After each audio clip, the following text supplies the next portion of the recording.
I asked online if people had questions for you, and the one question that came up time and time again was, how do you get to the pink and black as the colours that you would go on to use that would be iconic for you? Well, the truth is we had this company in the States that used to make the wrestling gear, and we were going to be on Saturday Night Main Event, one of the first shows that they were doing. And so we wanted to get some new gear. And I kept calling the lady at the wrestling company that made the gear, and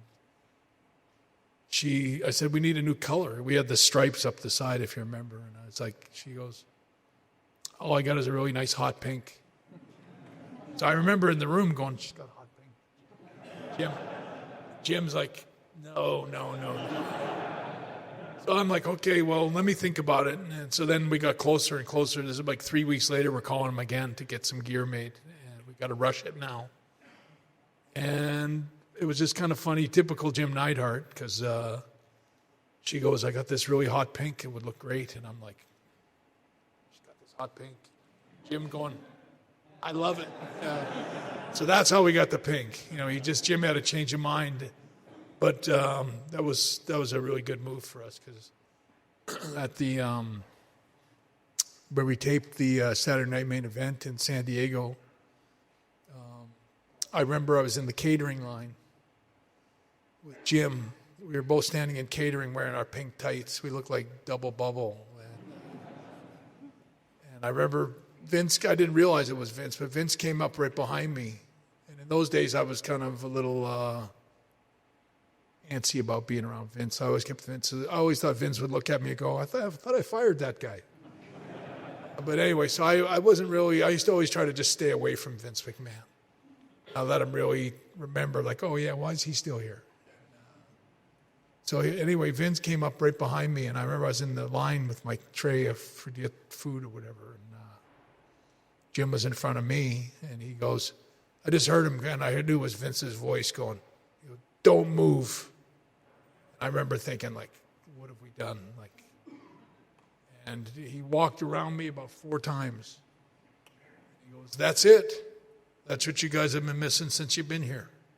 Now you got color, and whatever that means. But it seemed to change everything for our destiny. Like about within 4 or 5 months, we were world champions. Everything changed. So it was. It's not my favorite color, but it's my lucky color. So it's followed you around for years. I don't mind. In the beginning of 1988, you worked quite a lot of 6-man tags with you and Jim and Honky Tonk Man against Strikeforce and Randy Savage, and they were building Randy Savage up to be WWF champion. What was it like working with Randy Savage as he's about to become WWF champion? Randy Savage was one of the greatest wrestlers there ever was.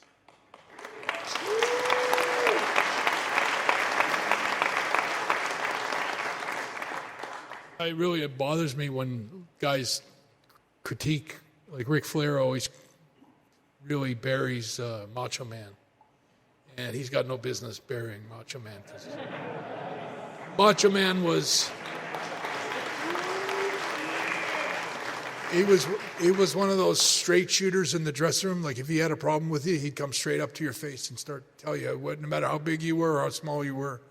He was a professional on all levels, and he knew right from wrong. So if you did something wrong or you were screwing up in the match, he would tell you and let you know right away. And he was a straight shooter, and he definitely knew what he was doing. And he was a really good wrestler. I mean, to me, he was the greatest of all time.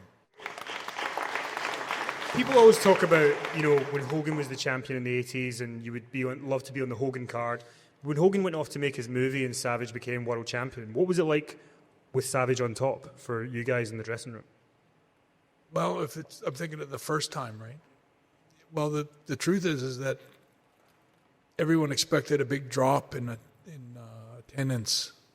It was expected, like, Macho's not going to be able to carry the load like Hogan was, because Hogan was so over, but they put everything behind Hogan. Whereas with Macho Man, I remember fearing, because I always liked Randy, and I was fearing that he might not succeed. That's a big pair of boots to kind of fill to try to take Hulk Hogan's place.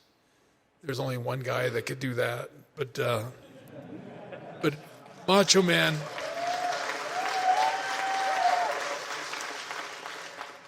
Macho Man was he was always to me just such a professional, and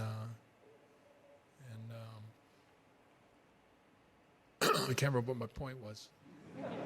You said that they thought there would be a drop in attendance when Randy became champion. There never was. Going back to your question, business stayed the same.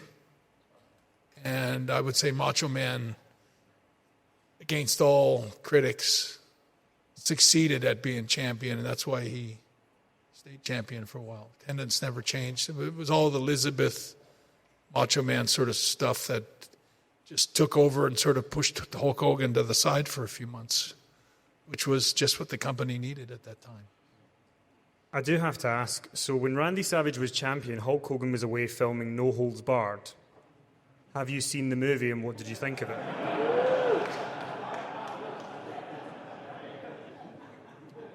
I'm happy to say that I never saw the movie. You didn't miss much. What was Hulk Hogan like to be around in the 80s when you guys are in the locker room, he's on top? Was he, one of the boys? Was he around you all? What was the vibe? Well, he was kind of like the Elvis Presley of wrestling. He got wrestling took off bigger than everyone in the dressing room, including Hogan and maybe even Vince McMahon ever imagined. It was just, wrestling was transformed. But, I'll be honest, when I first went to WWF, it was like the wrestlers understood that I think that we were in a very unique opportunity in the wrestling history to take wrestling to a new level that had never been. It was kind of like we all knew there was a lot of talented wrestlers in different territories and different parts of the North America and even over here in England, and a lot of different types of wrestlers, and it was sort of a, I don't know what you want to call it, like a very special time in wrestling, and everybody started pulling together, like everyone was trying really hard it was like a team. And Hulk was the quarterback on the team. I thought, and I believe everybody, I don't know anybody that didn't get behind Terry and help push the whole company with him leading the way. I mean, I'll be honest, I was a huge fan of Hulk. I mean, I knew him in Japan. I knew him in the States when I wrestled in Georgia. But I tried really hard when they put me with Jim Neidhart and the Hart Foundation. Hulk Hogan would be on last, and I tried really hard to give my best effort to push the whole thing, like everybody. We're all working together. It's a big team. And Hulk was the star, and I don't know anybody that even ever said anything bad about him back then. Everyone was just so happy that he was taking wrestling to new heights. The problem with Hulk was that, it's my opinion, that he was one of those kind of guys that had no room for anybody else. Like everyone else pushed him and helped him be the star that he was, including the guys that worked with him, who always made him look like $1 million. I mean, he was a bodybuilder. He was a limited athlete as far as wrestling goes, but he had a great look and a great, he had a great gimmick. His talk and his walk and everything was just something special at that time. But, when the time came for him to take the torch and pass it back to somebody else, he wasn't very professional.